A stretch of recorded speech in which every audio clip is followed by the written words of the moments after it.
काय म्हणता मग भावांनो, तुमचं सर्वांचं स्वागत आहे आपल्या ब्लॉगमध्ये. मग काय भाऊ, आपण आज आले होते ब्लॉग काढायला. मग आपल्यासोबत कोणी होता नाही भाऊ आज ब्लॉग काढायला, तर मग आपल्याला आज एकलंच येणं पडलं. मग आज म्हटलं आपण शेतकऱ्याची पोरं आहे, तर सगळ्यात पहिले म्हटलं आपण आपल्या शेताकडचा एक ब्लॉग बनवून आपण एक युट्यूबवर सोडून पाहू म्हटलं.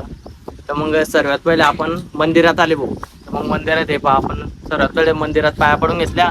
मग आता तुम्हाला शेत कसं आपलं ते पुढे धावतो. चला मग चला भावांनो, मग आपण आता ब्लॉगची सुरुवात केली आहे. तर सगळ्यात पहिले म्हटलं आपण आता विहिरीकडे पाणी पाहून येऊ म्हटलं, कारण शेतात आल्यावर सगळ्यात पहिले ध्यान विहिरीकडे जातो. विहीर जवळ असते हे बाबा भावांनो.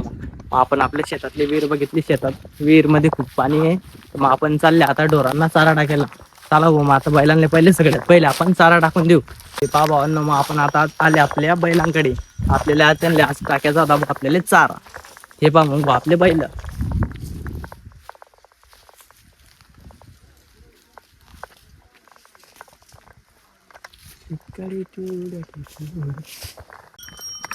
मग काय भावांना, आपण बैल आणले, चारा टाकला. मग आता आपण चालले आता शेताकडे. तुम्हाला आता माझं शेत धावतो व शेतात काय लावलंय ते बघून घ्या. चला मग पुढे पहा, आपण आता शेतात चालले. पुढे पहा, आपण शेतात काय लावलंय आज ते तुम्हाला धावतो.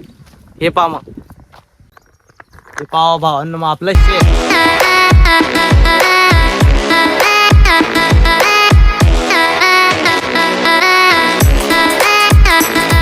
हे पहा भावांना, आपण लावली यावर्षी कपाशी लायला भाऊ यावर्षी. आणि यावर्षी आपण लायला भाऊ अजून केळी पण लायला भाऊ. हे पहा भाऊ आपली केळी.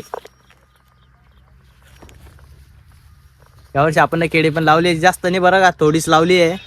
कारण आपल्याकडे होते 2-4 खांब पडले, तर आपण लावून घेतली भावांना. भावांना आपल्या या ब्लॉगमध्ये काय काय चुका झाल्या ते आपल्याला कमेंटमध्ये नक्की सांगा. आणि भावांना तुम्हाला ब्लॉग कसा वाटला या कमेंटमध्ये नक्की सांगा. चला भावांनो, भेटू मग आता पुढच्या ब्लॉगमध्ये. आणि भावांनो, सबस्क्राईब करायला विसरू नका. चला मग.